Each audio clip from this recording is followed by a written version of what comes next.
Allez, aujourd'hui, on va parler du maître. Parlons du maître. Mais de quel maître va-t-on parler? On va parler, eh bien, du maître Gims. Maître Gims, qui est connu pour être rappeur, chanteur, star à succès, star francophone, certainement, eh bien, la plus populaire, quasiment, hein, depuis une dizaine d'années, d'ailleurs, je dirais, en France. Et d'ailleurs, c'est assez drôle quand même, puisque, eh bien, il n'est pas français, en fait. Maître Gims, il est congolais. Il paraît qu'il a un passeport diplomatique, d'ailleurs, du Congo, mais il n'a pas le passeport français. Ce qui est quand même assez drôle, alors que il a une carrière quand même qui marche très fort, et notamment en France. Hein, je pense que c'est vraiment dû quand même à la France qu'il a pu se hisser comme ça, en fait. Et là, en fait, il est accusé de blanchiment d'argent dans une affaire concernant, eh bien, de l'immobilier un projet immobilier qu'il aurait lancé à Marrakech, au Maroc. Et donc, apparemment, c'est une affaire assez sérieuse, hein, puisque là, il est en garde à vue. Il est en garde à vue, puis il est en train apparemment d'avoir des gros soucis avec la justice, le maître Gims. Donc, on va regarder un petit peu la vidéo qui en parle. Et puis, on va parler aussi de ce maître Gims. Parce qu'il y a beaucoup à dire sur lui, il y a beaucoup à dire. Sans un mot à la presse, l'avocat de Gims quitte le tribunal de Paris. Son client vient d'apprendre sa mise en examen par le parquet anticriminalité organisée. Remis en liberté, l'artiste reste sous contrôle judiciaire. Il doit s'abstenir de recevoir ou de rencontrer certaines personnes spécialement désignées par les juges d'instruction, ainsi que d'entrer en relation avec elles et informer le magistrat instructeur de ses déplacements. Le rappeur avait été interpellé mercredi à sa descente d'avion à Paris. La justice évoque des liens potentiels entre Gims et un réseau international de blanchiment, permettant à 2000 entreprises d'échapper à leurs obligations fiscales et sociales. Selon nos confrères d'Africa Intelligence qui ont révélé l'affaire, les soupçons se concentrent sur ce lieu, un complexe immobilier de 118 villas grand luxe à Marrakech, ville de résidence de l'artiste. D'après le parquet, des fonds d'origine illicite pourraient avoir servi à financer le projet, inauguré en grande pompe en présence de Gims en décembre dernier. Alors voilà, donc déjà là, ce qu'on voit, donc apparemment, effectivement, ce serait lié tout ça en fait à une magouille, voilà, par rapport aux impôts sur ce projet immobilier. Et en fait, vraiment, ça fait penser un peu à Akon City, du chanteur Akon, si tu te souviens un petit peu, ce chanteur très populaire en 2006, il y a 20 ans.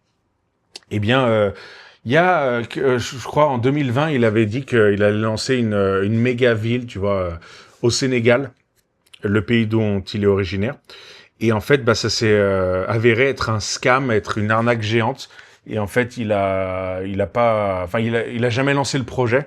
Donc du coup, il a scammé, les Sénégalais à qui il avait promis ça. Et puis en fait, même d'ailleurs des Africains qui se sont sentis aussi arnaqués, puisque il avait dit faire ça pour les Africains. Et là, on retrouve un peu le même truc déjà. Premièrement, tu vois, chez Gims, ce qui est intéressant, c'est que donc Gims, il est congolais, mais il a fait sa carrière en France, d'accord, et il fait des projets immobiliers et des affaires au Maroc, alors qu'il est congolais. Un peu pareil avec Akon. Akon qui disait se sentir africain, qui dit vouloir aider l'Afrique, etc., mais qui en fait habite aux États-Unis. Je crois qu'il habite à Atlanta et en Géorgie, et qui soi-disant donc ferait des projets et tout pour le Sénégal, alors qu'en fait il fait finalement un scam. Donc en fait il met une entourloupe. Et en fait ça c'est un sujet qui est assez intéressant, puisque moi j'avais discuté avec des Africains justement, et qui m'expliquaient qu'en fait selon eux, un des grands problèmes, une des grandes raisons pour lesquelles en fait l'Afrique ne se hisse pas au sommet et ne se développe pas avant cela même, eh bien c'est parce que les Africains qui ont très bien réussi, ou même les Africains en fait en général, si tu veux, ne vont pas aider en fait la communauté, ou éventuellement tu vas faire un truc, se servir un peu de ce qu'ils ont appris pour s'élever, pour le donner à la communauté en fait, et pour pour redonner, tu vois ça, en Afrique, dans un pays, voilà, dans leur pays d'origine ou ailleurs. Et du coup, en fait, rien n'avance. Et en fait, que la majorité, il y en a beaucoup qui se disent africains, qui revendiquent leurs racines, etc. Mais regarde, dans leurs actions, très souvent déjà, ils n'y habitent pas. Et quand ils réussissent, eh bien, qu'est-ce qu'ils font? Ils s'en vont en fait très souvent en Occident pour vivre à l'occidental avec des objets occidentaux, etc. De l'argent dans des devises occidentales, etc. Et en plus de ça, ce qui est à la limite, en soi, africain ou pas, personne ne doit rien à personne en soi, si tu veux. Mais quand même, là, c'est quand tu te revendiques quand même d'un peuple ou d'une culture et que tu te dis très fort et que tu n'habites pas dans cette culture, déjà, là, pour moi, il y a quand même une contradiction. Mais si en plus, tu dis que tu vas aider les gens de ton pays, de ta culture, et qu'en plus de ça, tu les scams, mais quel genre de personne faut être? Là, c'est quand même un niveau, c'est un level assez élevé. Et là, je te prends juste 2 exemples. Hein. Comme je te disais, je te prends l'exemple de Akon et l'exemple de Maître Gims, parce que c'est des gens connus, internationaux.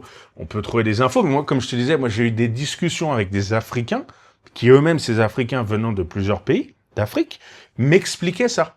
C'est ce qu'ils m'expliquaient. Ils me disaient que c'était pas la raison principale, mais c'était une raison assez forte pour laquelle, eh bien, justement, les choses n'avançaient pas et que ça montait pas, puisque très souvent ceux qui ont réussi à avoir plus que d'autres ou à maîtriser un domaine plus que l'autre en Afrique, etc., ne vont pas faire croquer, ne vont pas essayer d'aider les autres ou de faire un truc pour le collectif, quoi, en gros, si tu veux. Voilà, donc déjà, premier point.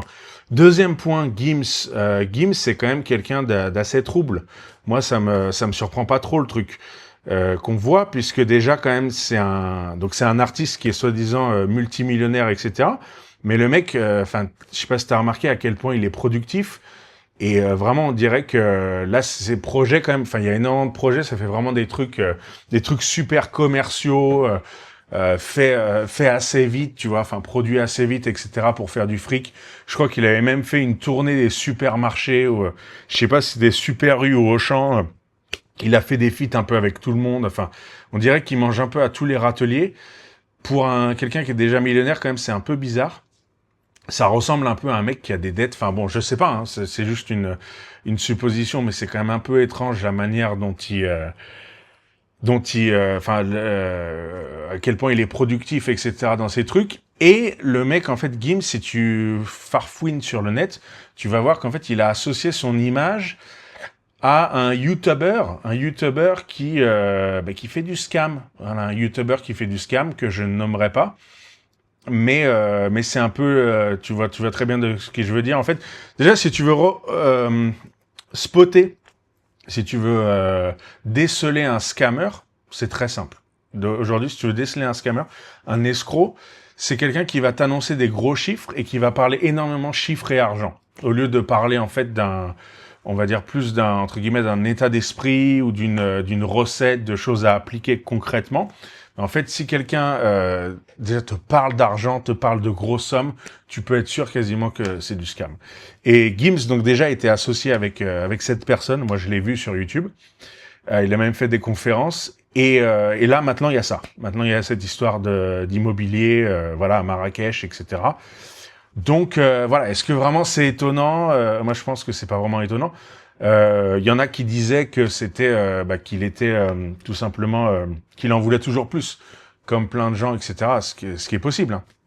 Il y a plein de stars, qui se contentent jamais de ce qu'ils ont, Et lui, effectivement, ça semble un peu ça. Et il est aussi très intéressé par le luxe, ce maître Gims, un peu trop à mon goût, un peu trop intéressé par le luxe. C'est généralement pour moi un red flag. Quand tu es autant intéressé par le luxe, que tu veux autant de trucs de luxe, que tu veux toujours être bien sapé, ça cache quelque chose, il y a anguille sous roche. Et il y a un truc très très fort chez Gims qui cache quelque chose, et là c'est physique, c'est que le mec, tu vois, Gims, il a toujours des lunettes. Il a toujours des lunettes. Et même quand il a fait des shows, il y a des vidéos de lui qui tournent, tu pourras regarder sur YouTube et tout, où il a pas les lunettes, il va ouvrir ses yeux une demi-seconde. Et effectivement, c'est vrai que tu regarderas Gims sans lunettes. Il y en a qui vont dire qu'ils comprennent pourquoi il porte des lunettes. Mais je veux dire, même si à la limite, il est pas forcément très beau, etc., le fait que tu veuilles cacher ton visage, que tu veuilles, en fait, cacher tes yeux, parce que tu vois, les yeux, on dit que dans les yeux, on lit l'âme. Je sais pas si t'as déjà entendu ça. Mais en fait, dans les yeux, tu peux pas mentir. Si on regarde tes yeux, on peut pas mentir. Tu vois, en fait, si t'as affaire à un vrai ou un faux. Donc, quelqu'un qui cherche constamment, parce que Gims, c'est ça, il porte des lunettes, même en interview, à l'intérieur. À chaque apparition publique, il a toujours des lunettes, le mec. Toujours. Donc, est-ce que c'est parce qu'il est pas en accord avec ce qu'il est? Mais déjà, ça veut dire qu'il se ment à lui-même, qu'il est pas en accord avec lui parce qu'il se trouve pas beau. C'est peut-être ça. Ou est-ce que, justement, c'est parce que c'est un faux et que il veut pas qu'on voit dans ses yeux, parce que dans ses yeux, on pourrait déceler que c'est un faux. Ah ouais, je sais pas, moi.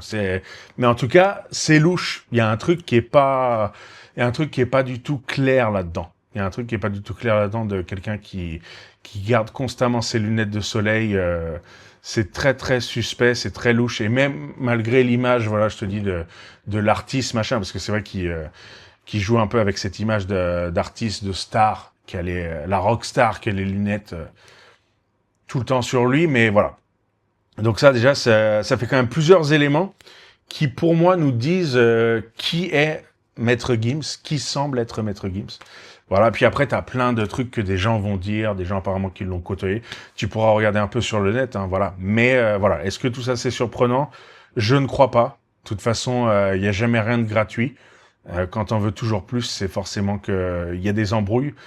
Le plus important en fait dans la vie, c'est de vivre en paix, hein, c'est de vivre bien, malgré que peu importe que tu aies beaucoup ou peu finalement, à la fin de la journée, il faut être en paix avec soi-même. Et c'est vrai que Gims, en fait, il donne pas ces vibes-là.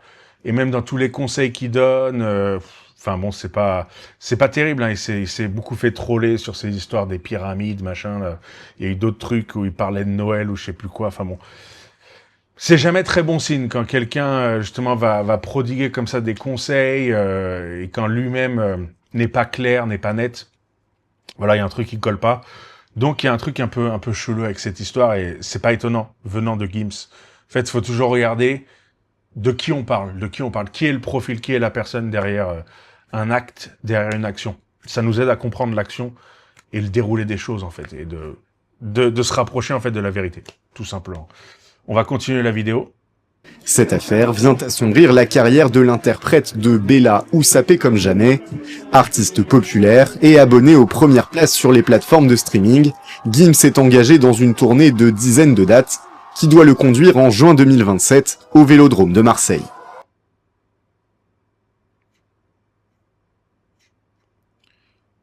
Voilà, alors là après il y a un autre truc sur les bleus. Ouais, donc voilà, ouais, tu vois, il est très productif. C'est vrai qu'il fait plein de tournées, machin. Donc, est-ce que c'est ce qu'il en veut toujours plus? Voilà, c'est ça. Puis finalement, tu regarderas aussi que ces artistes, en fait, ils manquent aussi de créativité. C'est toujours pareil, quoi. Ils emmagasinent de la thune. Et puis après, qu'est-ce qu'ils vont faire? Ils vont créer des trucs d'immobilier, des trucs de luxe immobilier, souvent qui ont très peu d'éthique. Ils vont se débrouiller, ils vont zigzaguer pour générer encore plus de fric, voilà. Donc c'est rarement, il y a rarement du bon quoi derrière tout ça quoi. Chez les artistes, chez plein de gens d'ailleurs, en général pas que eux, tu vois. Mais eux, voilà, c'est pour ça qu'il faut pas les prendre en idole et voilà. Et puis là, Maître Gims, c'est vrai qu'il a quand même une très belle voix, faut le reconnaître, mais il a donné sa voix pourquoi en fait pour faire quand même des trucs très commerciales qui n'ont pas vraiment fait avancer le monde. Enfin, c'est très dans l'air du temps, hein, c'est très 2010, 2020, 2026, hein, c'est sûr qu'on en est là. Il est un pur produit de cette époque. Mais voilà. Donc, on va voir. On suivra certainement l'affaire.